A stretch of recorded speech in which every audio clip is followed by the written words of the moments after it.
In a Canadian exclusive, I spoke to Palestinian Prime Minister Mohammad Shtayyeh about the war and how to create peace in the Middle East. Prime Minister Shtayyeh, thank you so much for joining us.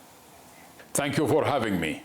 The U.S. State Department is saying that the U.S. is actively pursuing the establishment of a Palestinian state. I'm sure you've heard as well the U.K. Foreign Secretary talking about that. This does seem to be a departure in the approach. What do these developments signal to you, Prime Minister?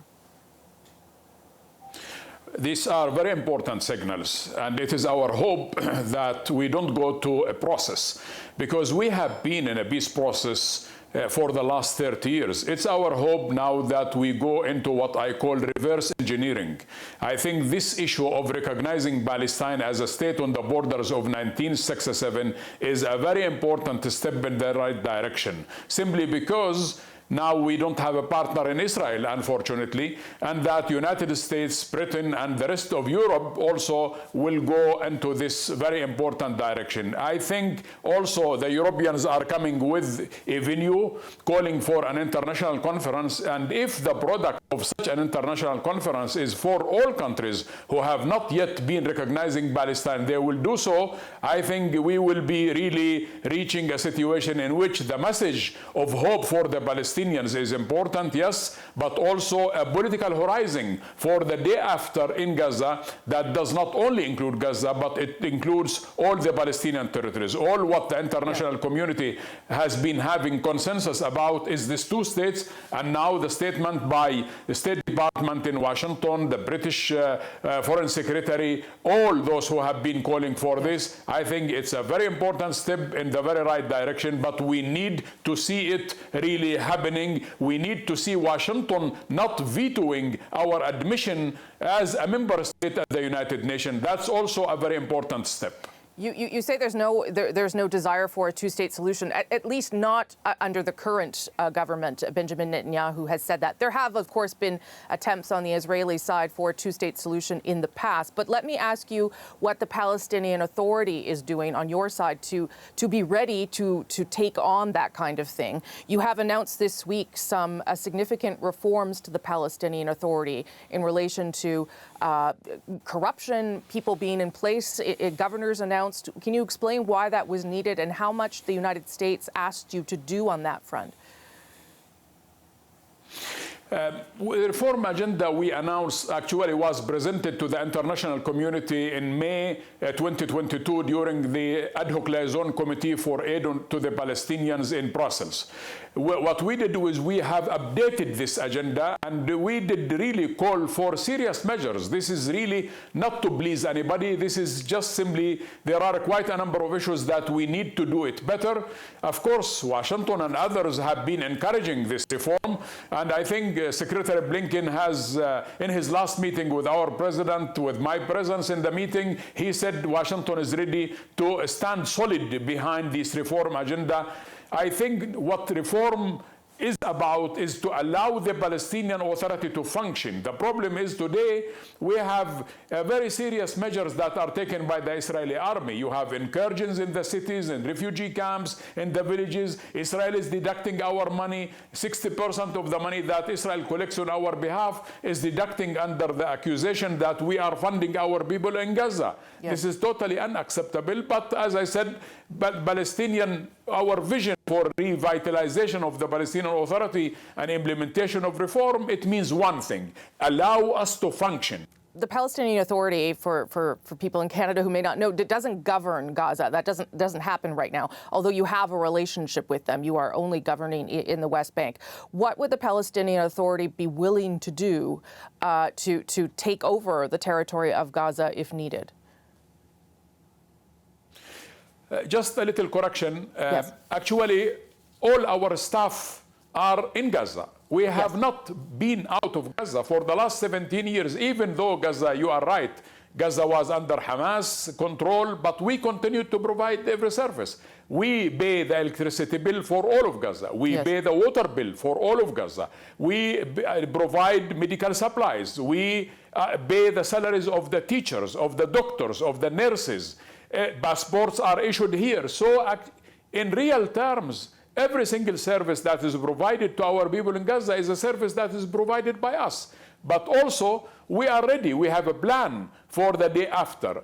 To be frank, my main concern is not tomorrow. My main concern is today. We need to stop the killing that is happening in Gaza. I mean, people talk about the day after as it's a political fantasy. My main concern is to see a ceasefire. My main concern is to see food getting into Gaza because people are really starving. There are 26,000 people who have been killed, 65,000 who have been injured. They lack medical treatment, they lack medical supplies. 7,000 of them, they need to be taken out of Gaza because medical facilities are not able to treat them. So 70% of those who have been killed are children and women, innocent people. So the only thing that Israel has achieved in Gaza is to destroy it and kill 26,000 people and injure 65,000. That is a real genocide. That is what is happening in Gaza. For us, what we are doing every service that our people need, providing assistance, providing aid through UN agencies, through International Red Cross, through all the international organizations, Canadian organizations. So we are trying our best. But as I always said, what is the point of giving me dinner during the night and killing me in the morning? So we need to stop the war. Yes, yes. But let me ask you about what the Palestinian Authority's relationship with Hamas would be after the war. In a Saudi news channel interview with Al Arabiya, a spokesperson for President Abbas said that if Hamas were to win Palestinian elections, Abbas would be ready to hand over control of the PA to Hamas. And I wonder if the PA can have any working relationship with Hamas given what happened on October 7th. A very good question. We have had a dialogue with Hamas before October 7, and actually we were engaged fully. We had meetings with Hamas in Egypt. Unfortunately, these meetings and dialogue did not materialize into an agreement. We have had 4 agreements with Hamas. None of them was ever implemented. So now the situation is different. All what we are saying is that Hamas has to accept the terms of the BLO, and the terms of the BLO and the political agenda of the BLO is very clear. If Hamas wants to really to be part of the Palestinian political mosaic, we will be happy to have everybody on board. Palestinians, they need, and we need a national unity. We need a situation in which we are all united behind one single political agenda, and that we unify the tools of struggle so that now one party goes to war alone and no other party goes to peace alone. We need to be unified. And I think that the situation now is really very complicated. In order for Hamas to be part of the Palestinian political arena, Hamas has to accept the terms. But do you think Hamas is still legitimate given what they did on October 7th? Even if they wanted to accept the terms of what happens politically, is it not a bad idea for you to be associated with them? Well, I mean, look, at the end today we are not associated with them. I'm not saying that we are associated with them. We are not. But also Hamas is an important component of the Palestinian political arena. Nobody can ignore that. And therefore now, Israel is negotiating with Hamas through mediations. Washington is negotiating with Hamas through mediations. And so therefore Hamas is a reality that one has to deal with. And we want to deal with that, but we want to deal with a situation in which is acceptable to us on one hand, also in full coordination with the international community, because we don't want to put ourselves under sanctions or under siege. That's why we need the dialogue, internal Palestinian dialogue that does involve all Palestinian political factions, including Hamas. You talked about this two-state solution. Obviously, we have heard from Prime Minister Netanyahu that is not something that he wants to talk about right now. What has to happen for a two-state solution to get to a point of a two-state solution from the Palestinian Authority's perspective? How open are you to that conversation right now? Thanks for the question. It's very important. My dear, we are fighting for peace.